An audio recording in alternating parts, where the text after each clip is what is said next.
Now, let's start with this animated video. Advent of democracy. Everything evolves over time. Human evolution is one such classic example. Democracy is no exception. Come, let me tell you the story of the evolution of democracy over time.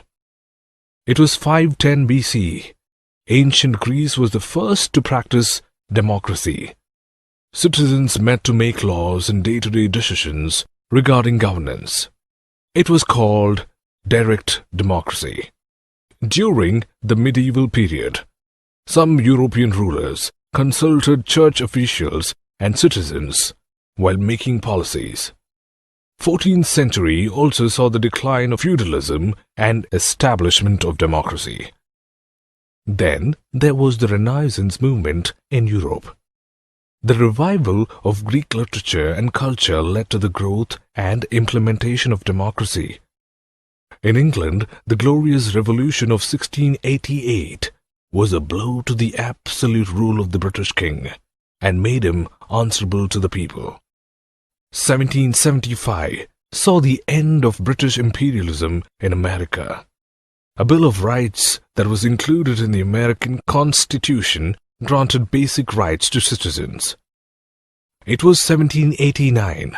The French Revolution gave birth to the ideas of liberty, equality, and fraternity. This revolution led to the establishment of the Declaration of the Rights of Man and of the Citizen, which proclaimed freedom to every individual and abolished slavery. The first half of the 20th century saw the end of the two world wars. The First World War brought to an end the king's rule in many European nations. The Second World War brought an end to the dictatorship of Adolf Hitler and Benito Mussolini.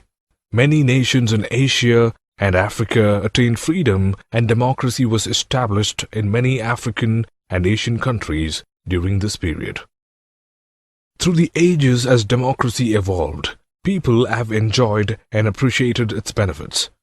Today, democracy is the most popular form of government, and India is one of the biggest democracies.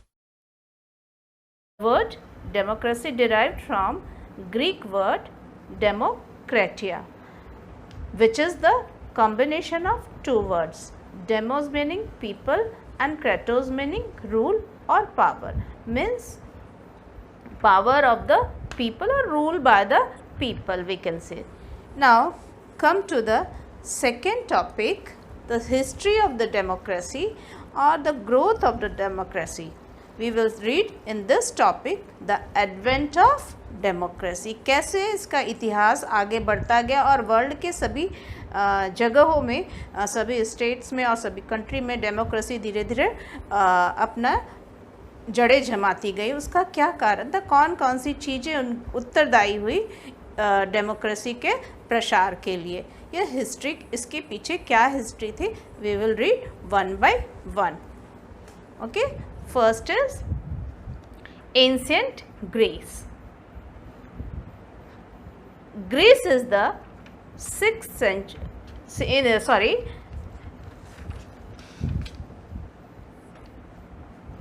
in the 6th century,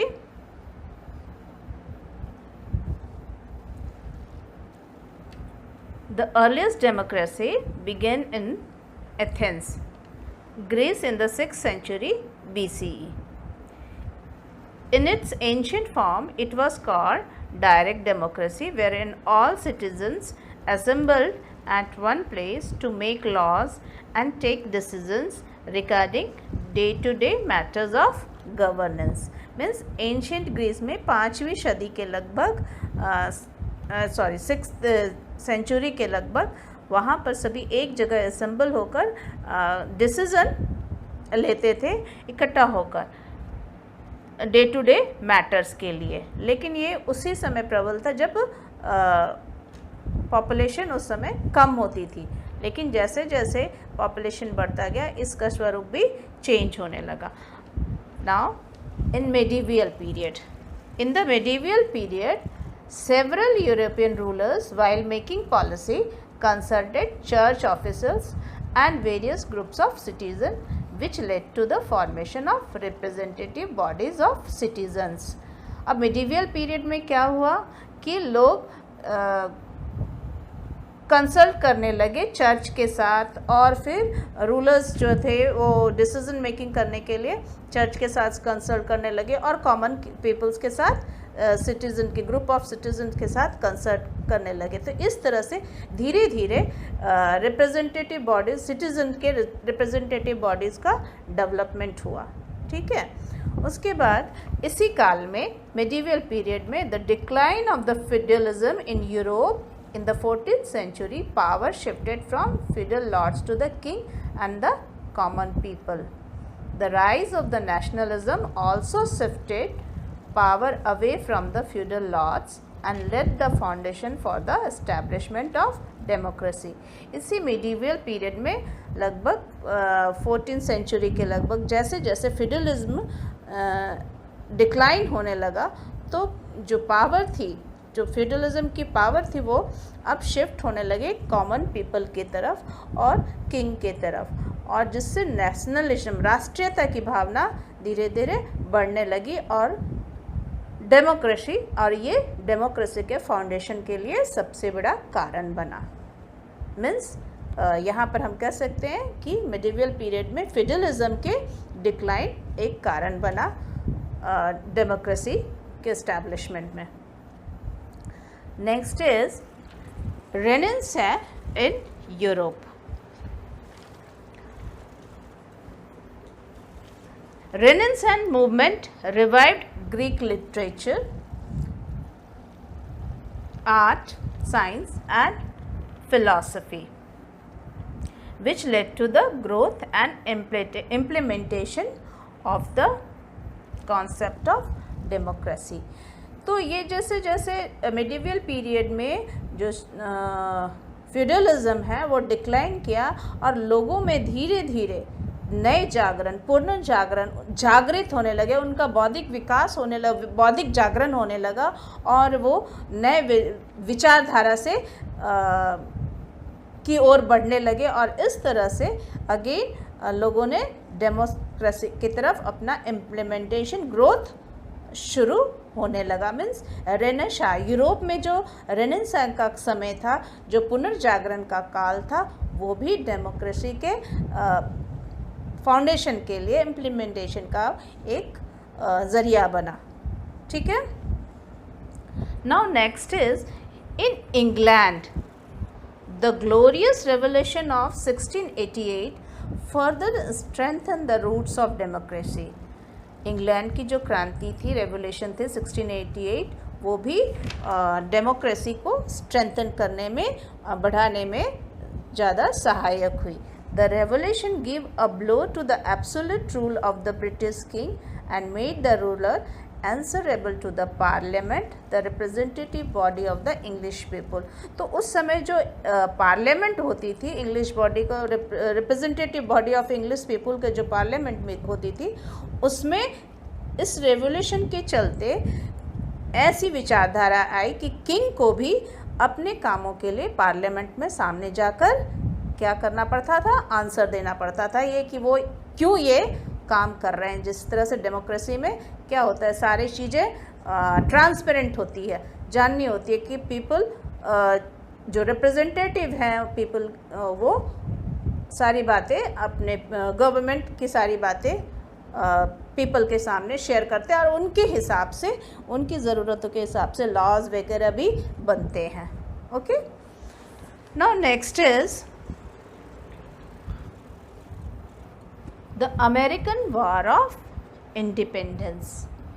A war of independence used between British colonies in America and Britain in 1775, also known as the American Revolution War. It marked the end of British imperialism.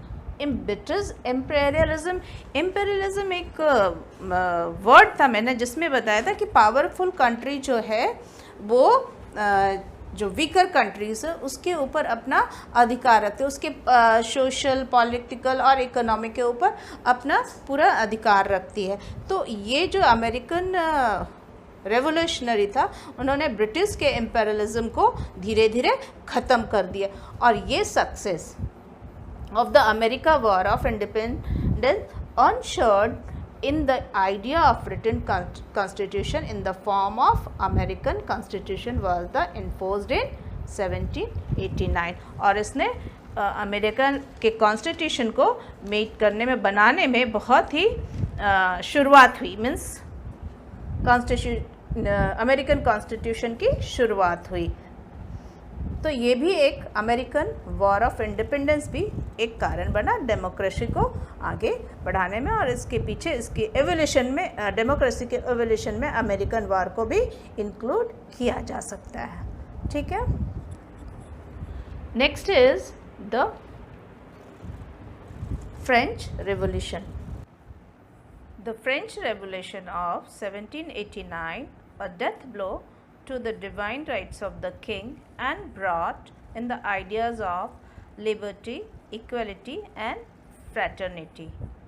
The Declaration of the Rights of Man of the Citizen declared that an individual is born free and upheld the universal and natural rights of humans. It also led to the abolishment of the slavery in 1794 in France. इसका मतलब क्या हुआ कि French revolution 1789 में जो था, उसने liberty, equality and fraternity, लोगों के बीच में भाईचारा, स्वतंत्रता और समानता लेकर आया।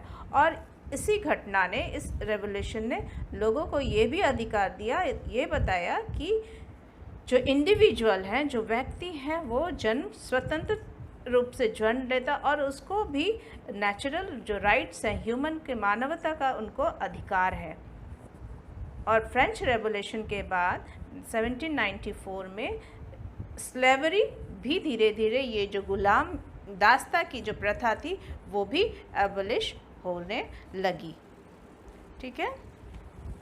Now come to the world war and the Russian Revolution. The First World War led to the dissolution of major European imperial powers.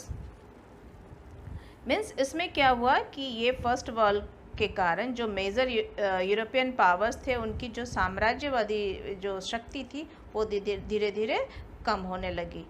New nation states were created where the government adopted principle of democracy to govern and their countries. और जो नए नए state बनने लगे, country बनने लगे, उन्होंने क्या अपनाना शुरू कर दिया? डेमोक्रेसी के प्रिंसिपल्स ऑफ डेमोक्रेसी को अपनाना शुरू कर दिया। Then the Russian revolution of 1917 made it clear that political equality is incomplete without social and economic equality. अब जब रशियन रेवोल्यूशन 1970 में हुआ, तो उसमें भी एक विचारधारा आई कि सोशल और इकोनॉमिक इक्वालिटी के बिना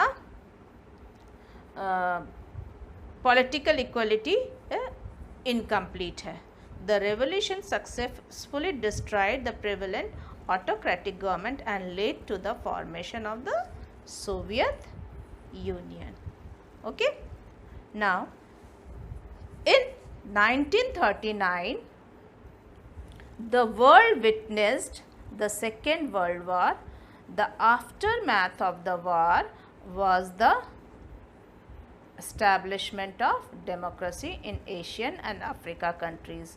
Means इसके जो consequences हुए Second World War के बाद, most part of Asia और African countries में democracy अपनाई जाने लगी।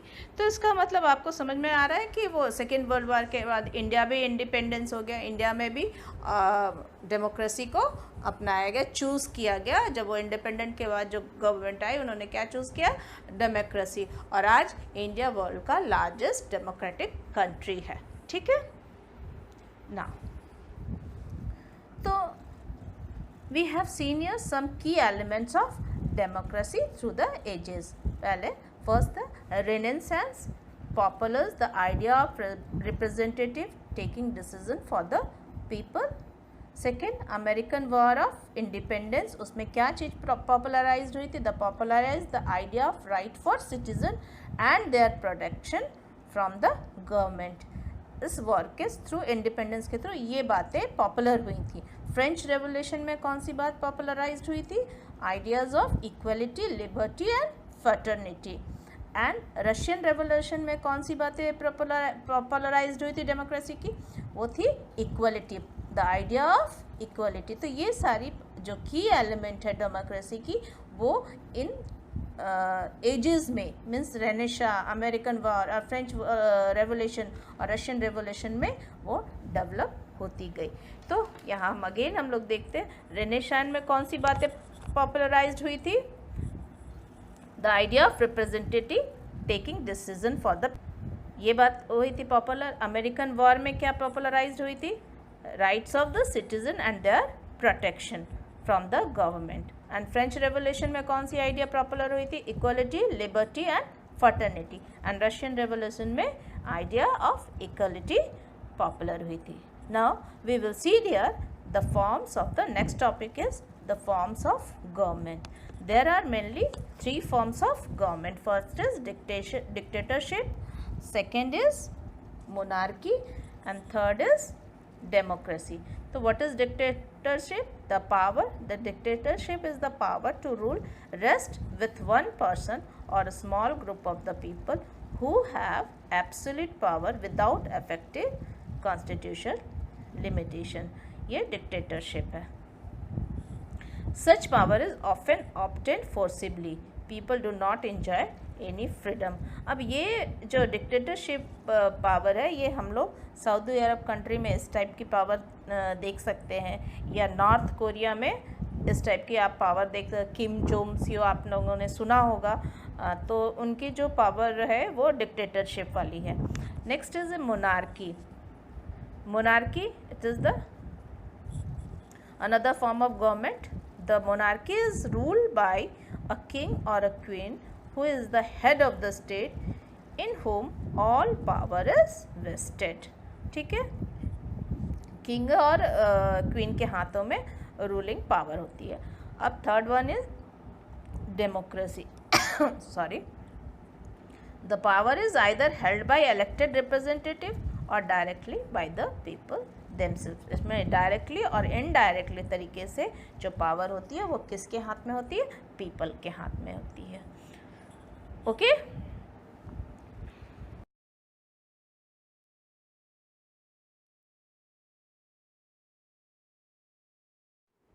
Now let's summarize the advent of democracy.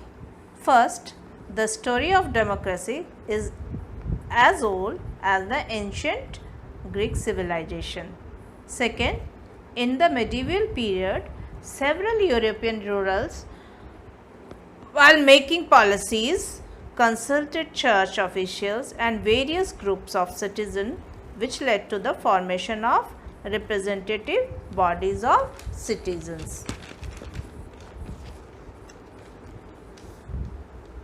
Third is the Renaissance. Humanities revived Greek literature and culture, which led to the growth and implementation of the concept of democracy. Fourth is the American War of Independence, the French and Russian revolutions, and the two world wars also had an impact on the formation of democracy. Understood? I hope you all understand about the advent of the democracy. Now I would like to ask some questions from the topic. You have to give answer. Okay, just think about where did the earliest democracy begin. My first question is, where did the earliest democracy begin? The answer would be Athens, Greece. Okay. Now second question is, Which war marked the end of British imperialism in America? Second question, again I am going to repeat. Which war marked the end of British imperialism in America? British की जो साम्राज्यवादी नीति थी वो किस war के बाद ख़त्म होने लगी? The answer is American revolutionary war.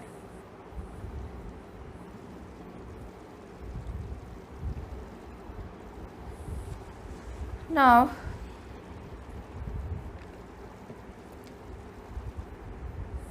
the third question, which revolution brought in the ideas of liberty, equality and fraternity? I am going to repeat the question. Which revolution brought in the ideas of liberty, equality and fraternity? The correct answer is French Revolution. What is French Revolution?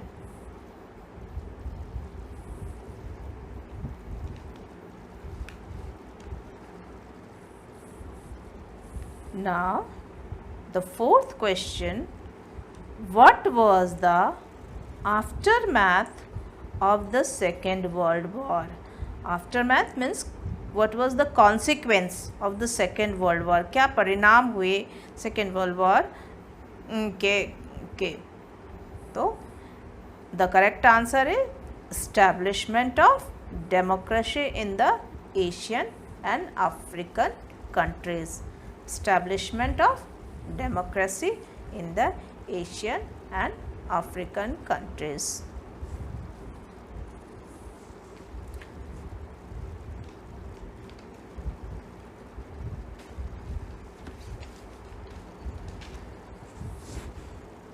Now, come to the next topic, key features of the democracy. Next topic is why democracy. The next topic is why democracy.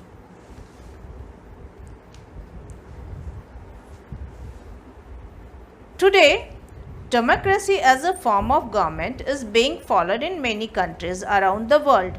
It has gained distinct popularity due to the following principle, that is embodies. Means ये democracy क्यों popularize होता गया all over the world? country maximum country क्यों monarchy या dictatorship छोड़कर क्यों democracy को अपनाने लगे?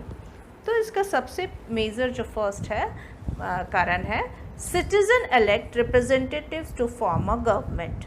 The right to choose the representative lies with the people. Means इसमें जो नागरिक को अधिकार होती है कि वो अपने गवर्नमेंट को उनके बीच से ही लोगों से चुनकर लाए. Second point is citizen elect their representatives on the basis of universal adult franchise. All adult citizens have the right to vote. और इसमें ये बात कही जाती है कि जो भी अडल्ट है यूनिवर्सल एडल्ट फ्रेंचाइज के तहत सभी सिटीज़न को इसमें अधिकार प्राप्त होता है अपने रिप्रेजेंटेटिव को चुनने का. ठीक है. Third, citizen have to right to change और remove the government. This prevents the government from acting in a dictatorial manner. अब इसमें ये भी अधिकार है सिटीज़न को जिस तरह से अपने रिप्रेजेंटेटिव को चूज़ करने का अधिकार है उसी तरह उसे चेंज करने का भी अधिकार है. और ये जो सारे अधिकार थे डिक्टेटोरियल मैनर में नहीं होते थे या डिक्टेटरशिप में नहीं होते थे.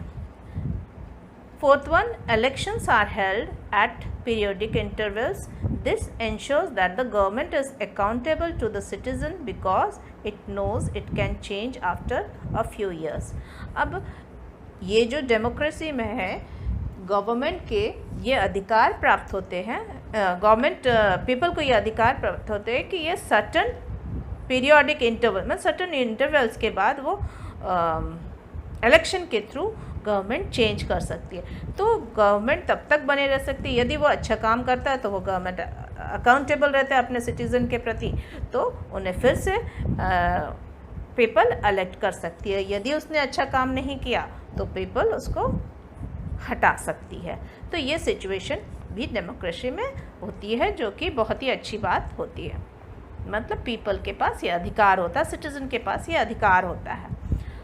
Next is equality and justice are ensured to all the citizen of the country. और यहाँ पर किसी को ऐसा नहीं होता है एक कि किसी को छोटा माना जाए, बड़ा माना जाए और उसके अनुसार उनके साथ ट्रीट किया जाए। ये इसकी सबसे मेन फीचर्स है, विशेषता है इस डेमोक्रेसी की कि all the people are equal, और उसके आधार पर सबको जस्टिस दी जाती है। ना ये नहीं देखा जाता कि कौन बड़ा है और कौन छोटा है। ये बड़े को न्याय दूसरे तरीके से दिया जाए और छोटे को न्याय दूसरे तरीके से दिया जाए। यहाँ पर इस डेमोक्रेसी के अंदर ऑल पीपल्स आर इक्वल और सभी को समान न्याय का अधिकार प्राप्त होता है। Next point is citizen can use various platform to voice their opinions.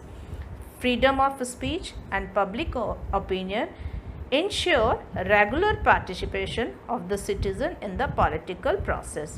अब यहाँ पर एक और बात आती है कि सिटीज़न को अपनी वॉइस रखने का भी पूरा अधिकार होता है। यदि उसके रिप्रेजेंटेटिव, यदि उसके गवर्नमेंट सही तरीके से वर्क नहीं कर रहे, उनके पीपल के हार्म, कुछ उनके डिसीज़न जो हैं वो पीपल को हार्म कर रहे हैं, तो उनको ये अधिकार होता है कि वो अपनी वॉइस, अपनी वेरियस प्लेटफॉर्म उनके लिए होती है जहाँ पर वो अपने वॉइस को रख सकते हैं, अपने ओपिनियंस को रख सकते हैं।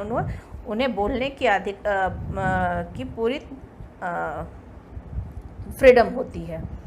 दस citizen play a significant role in the social and political process of democratic nation. तो यहाँ पर हम कह सकते हैं कि एक सिटीज़न, एक नागरिक, उसको पूरा अधिकार प्राप्त होता है सोशल और पॉलिटिकल प्रोसेस के लिए डेमोक्रेटिक नेशन में। लेट अस डिस्कस की features of democracy.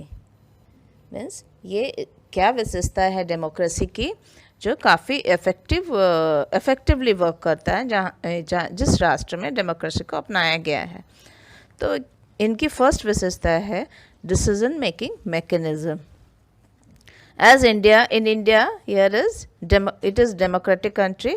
So in India, various organs of the government help in running the government machinery. तो इसको रन करने के लिए बहुत जो organs होते हैं, जो मशीनरी होती है, वो कौन कौन सी हैं, और ये जो organs हैं वो काम करते हैं for the welfare of the or safeguard of the citizens. The objectives of ensuring the citizen welfare and safeguarding of the interests of the nation imbue these organs of the states. So what are the three organs? The three organs are, means ये machinery है, ये mechanism है, decision making mechanism है, उसके अंदर three organs आते हैं। वो फर्स्ट है legislator. Legislator is the law making body. ये जो बॉडी है लॉ मेकिंग बॉडी है। In India the legislator is composed of to houses, the Lok Sabha and the Rajya Sabha. The Lok Sabha represent the will of the people through their chosen representatives and makes laws. The Rajya Sabha shares legislative powers with the लोक सभा। मतलब उनके भी कुछ powers होते हैं कानूनी अधिकार लॉज बनाने के, वो भी लोकसभा के साथ मिलकर राज्यसभा बनाता है। ठीक है। Now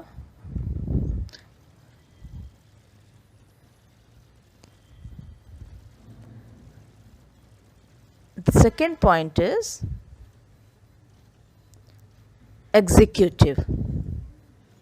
What is executive? The executive implements law and plays an important role in decision making.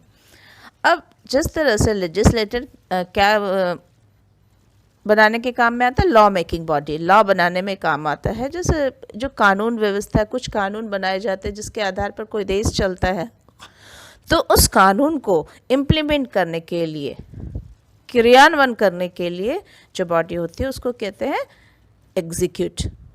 जब तक हम बना लिया, हमने कानून लागू नहीं किया, तो वो उस कानून का कोई मतलब नहीं है। तो ये डिसीजन मेकिंग की अनदर बॉडी है एग्जीक्यूटिव, और एग्जीक्यूटिव का काम क्या है? To implement the laws. The president is the head of the executive of the Union of India and he or she appoints the prime minister। और इस body में जो सबसे ऊंचा एग्जीक्यूटिव में जो लॉ मेकिंग बॉडी है, इम्प्लीमेंट कराने की जो बॉडी है, उसमें सबसे हाईएस्ट पोजीशन पर कौन होता है? प्रेसिडेंट। और प्रेसिडेंट किसको अपॉइंट्स करता है? Prime minister. और ये प्राइम मिनिस्टर कैसे बनते हैं? Prime minister is the leader of the party that wins the majority of vote in the general election। मतलब जनरल इलेक्शन में जो पार्टी मेजोरिटी में आती है उस पार्टी का लीडर प्राइम मिनिस्टर बनता है। Okay,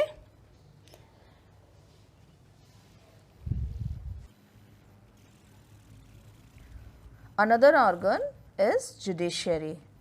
What is judiciary? Judiciary is the third branch of the government. It administers justice according with the law। Means जो प्रशासन को संभालने का काम, एडमिनिस्ट्रेट करने का काम लॉ के अकॉर्डिंग किया जाता है। अब हमने देखा कि लेजिस्लेटर में लॉ बन गया, एग्जीक्यूट में उसमें इम्प्लीमेंट हुआ, और जुडिशरी में क्या होता है कि जो लॉ बने उनका पालन सही तरीके से हो रहा है, हमारा जुडिशरी है। It has the power to declare laws passed by the legislature as illegal if such laws violate the spirit of constitution.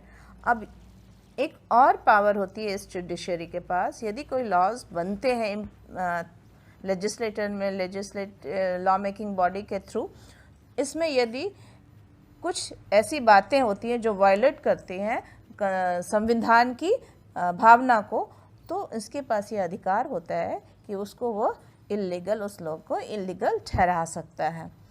तो the judiciary is free from the control of legislator and executive. और इसके ऊपर ना तो legislator का अधिकार होता है और ना ही एग्जीक्यूटिव का अधिकार, कोई उसके ऊपर कंट्रोल नहीं कर सकता। ये अपने आप में एक फ्री बॉडी है। ठीक है, now come to the next features of democracy, that is equality. ये जो इक्वालिटी है इस पर डेमोक्रेसी बेस्ड है। तो देखते हैं क्या है। In the political sphere, democracy is based on the principle of universal adult franchise, which means the irrespective of educational qualification, caste, color, creed, religion or religion, all citizens above the age of 18, the right to vote. The Constitution of India does not discriminate against any Indian irrespective of the gender, caste, religion and tribe, educational background or economic status of the person। तो यहाँ पर क्या कहा जा रहा है कि ये जो विशेषता इक्वलिटी पर डिपेंड है। इक्वलिटी क्या है? यहाँ पर लोगों को ये अधिकार होता है सारे मत देने का अधिकार, मतदान का अधिकार होता है। और मतदान अधिकार ये नहीं देखता कि उनके कास्ट, कलर, क्रीड, रीजन और रिलीजन को नहीं देखता, सभी को समान दृष्टि से देखा जाता है और ये अधिकार दिया जाता है कि everybody has to right to vote above the 18 years. ठीक है, now next paragraph. Equality is also advocate in economic and social spheres. Every citizen has the freedom to choose and practice an occupation of her choice. Any kind of social discrimination such as untouchability is considered to be a violation of the Constitution of India and is punishable by law. Access to public places such as markets, playgrounds and roads or wells is not denied to any person in the country। तो जहाँ तक पहले अपने देश में ये हालात थे कि सभी लोगों को समान दृष्टि से नहीं देखा जाता था, वर्ण व्यवस्था में समाज बटा हुआ था। लेकिन जब से गवर्नमेंट डेमोक्रेटिक गवर्नमेंट में सभी को क्या माना जाने लगा, इक्वल, सभी के अधिकार को इक्वल माना जाने लगा। ऑल स्फेयर्स, चाहे वो इकोनॉमिक ग्राउंड हो या सोशल ग्राउंड हो, एवरीबडी हैज़ फ्री, कोई डिस्क्रिमिनेशन, सोशल डिस्क्रिमिनेशन उनके साथ नहीं किया जा सकता। कोई भी किसी तरह के ऑक्यूपेशन को चूज़ कर सकता है। हमने पहले 6th क्लास में पढ़ा था कि वर्ण व्यवस्था में क्या होता था, सिर्फ ब्राह्मण है तो ब्राह्मण के बच्चे ही पढ़ाई कर सकते हैं या शिक्षा का अधिकार था, या जो शूद्र हैं तो वही सिर्फ ऊपर के तीनों व्यवस्था जैसे ब्राह्मण है और क्षत्रिय हैं और वैश्य की सेवा कर सकते, तो उनका सिर्फ यही काम था कि वो ये लोगों की सेवा करें, या जो क्षत्रिय होते थे वो सिर्फ लड़ाई करने का काम कर सकते थे। तो ये हमारी पुरानी व्यवस्था थी। तो इक्वलिटी यहाँ पर मेंटेन नहीं हो रहा है। तो जब स्वतंत्रता के बाद हमारा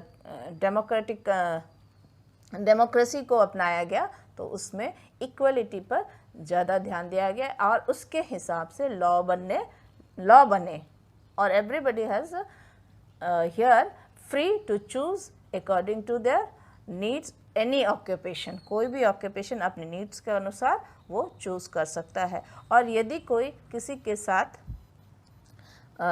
मिसबिहेव करता है या उनके साथ डिस्क्रिमिनेट करता है, सोशल डिस्क्रिमिनेट करता है, तो उनके लिए भी लॉ बनी हुई है जिसके कारण जिसमें उन्हें पनिश किया जाता है। ठीक है। और ये भी अधिकार सबको दिया गया है कि कोई भी पब्लिक प्लेसेस में या मार्केट्स में कोई भी लोगों को आने जाने में कोई पाबंदी नहीं होनी चाहिए। वहाँ सभी तरह के लोग आ जा सकते थे। पहले ये अधिकार लोगों को नहीं प्राप्त, जो अनटचेबल थे वो सब जगह नहीं जा सकते थे, इवन तक कि कुएं से भरकर पानी वगैरह भी नहीं पी सकते थे। तो ये सारी बातें इस डेमोक्रेसी में नहीं अप्लाई की जाती हैं, नहीं माना जाता है। मीन्स ये बेस्ड है डेमोक्रेसी, इसकी विशेषता है on the equality. Now next paragraph telling, in addition to the constitutional provisions, the government of India has also started a number of policies and programs to ensure effective democratic function. Special policies have been framed to secure better opportunities for the deprived section of the society.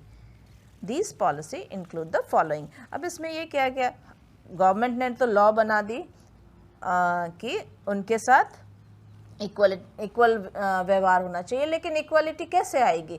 एक गरीब है, एक अमीर है, तो equality कहाँ हो पा रहे? नहीं हो पाएंगे। तो उन गरीबों को बराबर करने के लिए बहुत सारे पॉलिसीज़ और प्रोविज़न्स गवर्नमेंट के तरफ से प्रोवाइड किए जाते हैं डेमोक्रेसी के अंदर।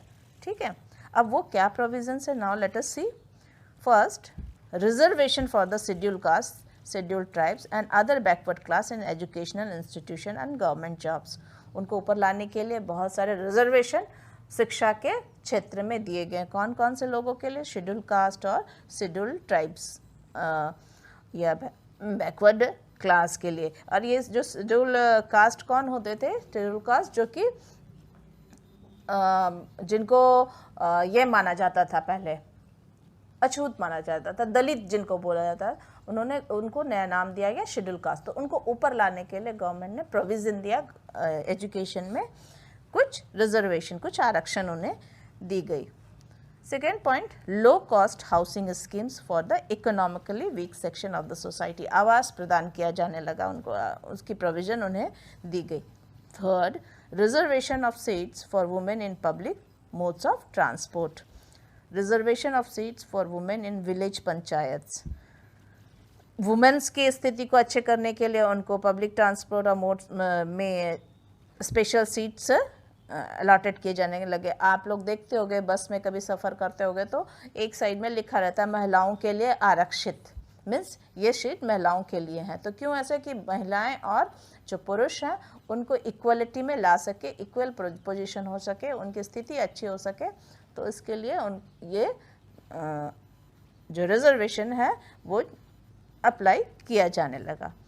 नेक्स्ट है literacy schemes to encourage education amongst economically backward section. जो अभी तो हमने देखा जो शेड्यूल कास्ट उनके लिए रिजर्वेशन, अब जो इकोनॉमिक, मान लिया वो कुछ मीन्स शेड्यूल कास्ट ना विद जो शूद्र ना हो, ना लोअर कास्ट के ना हो, लेकिन फिर भी इकोनॉमिकली बैकवर्ड है, तो उनके लिए भी प्रोविज़न अप्लाई किया गया कि बैकवर्ड सेक्शन को अलग से इनकरेज करने के लिए, एजुकेशन को इनकरेज करने के लिए उन्हें कुछ स्कीम्स प्रोवाइड किए गए हैं गवर्नमेंट की तरफ से। Next point is development scheme for rural areas. अब जैसे अपने देश में भारत क्या है, गाँव का देश है, तो गाँव बढ़ेगा, गाँव का डेवलपमेंट होगा तो देश का डेवलपमेंट होगा। तो इसको गाँव को डेवलपमेंट के लिए बहुत सारे स्कीम्स गवर्नमेंट की तरफ से प्रोवाइड किए गए हैं। Last is provision of mid day meal और cooked lunch in all government elementary schools. अब और इसमें स्कीम्स हैं, नए स्कीम्स देखो, mid day meal scheme government school में चालू किया गया, लोगों को, गाँव में बच्चों को अच्छे आहार मिल सके और इस मिड डे मील के थ्रू उनको अच्छे आहार की और की प्रोविज़न मिल सके, उनका हेल्थ अच्छा रह सके, तो मिड डे मील स्कीम भी शुरू किया गया। तो वी हैव सीन दैट कि ये इक्वलिटी को लाने के लिए, इक्वलिटी फंक्शन प्रॉपरली फंक्शन हो, उसके लिए बहुत सारे प्रोविजंस गवर्नमेंट की तरफ से दिए जाते हैं। कौन से फॉर्म में? डेमोक्रेसी फॉर्म में। Now the next feature is justice. तो व्हाट इज जस्टिस? न्याय व्यवस्था क्या है? The judiciary plays an important role in the implementation of democracy. It protects the freedom and rights of the people of a democratic country. All citizens are equal in the eyes of the law. Every citizen has the right to seek and receive justice. Means ये जो न्याय व्यवस्था, जो न्याय है, वो यहाँ पर ना किसी के ऊंच नीच या अमीर गरीब इस बातों पर नहीं ध्यान देती। All are same in the eyes of the law. Law के सामने, न्याय व्यवस्था के सामने सभी इक्वल है और उसी के आधार पर न्याय दिया जाता है। कोई डेमोक्रेसी इम्प्लीमेंटेशन, डेमोक्रेसी तभी इम्प्लीमेंट हो सकती है जब सभी को protects the freedom and rights of the people of the democratic country. Means सभी को अधिकार, स्वतंत्रता का अधिकार है और उनके अधिकारों की रक्षा करने का भी गवर्नमेंट के पास स्थिति है। ठीक है, और जो ये न्याय है उसके अनुसार ये समझा जाता है कि all are equals in the eyes of the law. Every citizen has the right to seek the receive justice.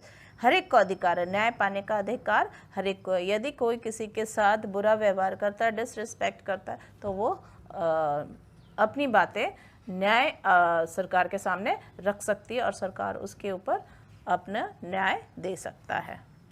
The next features is human dignity.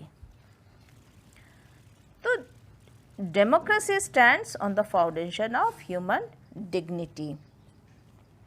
As हम लोग सब कोई जानते हैं कि the caste we are born into the religion we practice, the class background we come from, the gender are the common things and determine inequality among the people. लेकिन जब people के साथ ट्रीट अनइक्वली होता था, उनका dignity क्या होता है? वायलेटेड होता है। किसी को उनके कास्ट के आधार पर अनइक्वली ट्रीट किया जाता है, किसी को उनके रिलीजन के आधार पर अनइक्वली ट्रीट किया जाता है। तो इससे क्या होता है? पीपल की जो डिग्निटी है वो वायलेट होती है। लेकिन डेमोक्रेसी पर इन सिस्टम में इन बातों का ध्यान रखा जाता है कि किसी के ह्यूमन डिग्निटी को वायलेट नहीं, ये वायलेट ना हो। मीन्स जो डेमोक्रेसी है वो किसके फाउंडेशन पर बेस्ड है? ह्यूमन डिग्निटी के। There is respect for everyone irrespective of. आई बात समझ में कि अलग अलग स्टेटस और अचीवमेंट्स हैं, उसके आधार पर सब, उसके आधार पर ये नहीं कि उनके साथ अच्छी व्यवहार ना किया जाए, उनका रिस्पेक्ट ना किया जाए। ठीक है, ये जो डेमोक्रेसी किस पर बेस्ड है? for equality and justice for everyone irrespective of his or her status or achievements. Everyone enjoys the fundamental rights guaranteed by the constitution. संविधान में जो भी उनकी fundamental rights हैं, जैसे बोलने का अधिकार है, फिर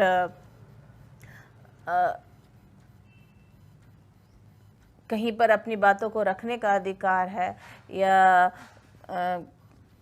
और बहुत सारे अधिकार हैं जैसे कॉन्स्टिट्यूशन में, उन सारे अधिकारों को वायलेट ना हो, इन बातों का ध्यान रखा जाता है. द प्रिंसिपल्स एंड की elements of democracy promote human values and form the basis of just society. और इस अधिकार पर, इस आधार पर सोसाइटी का निर्माण किया जाता है. These principles and elements rank democracy above any form of government. The provisions made by the legal system and the constitution and the special schemes launched by the government help in promoting equality of opportunities and in realizing the spirit of democracy. Means government की तरफ से बहुत सारे programme start किए गए. अभी हमने देखा कि पॉलिसीज़ अपनाए गए हैं. The government has started a number of policies and programs to ensure the effective realization of this democratic principle.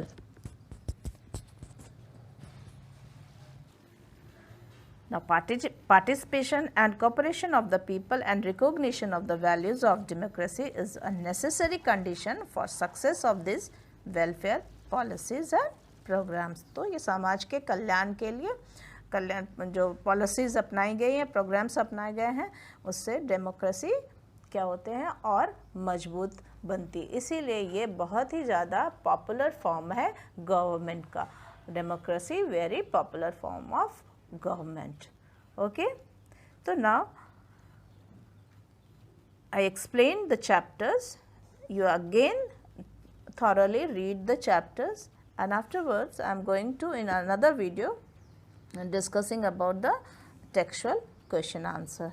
Okay, till then, thank you students.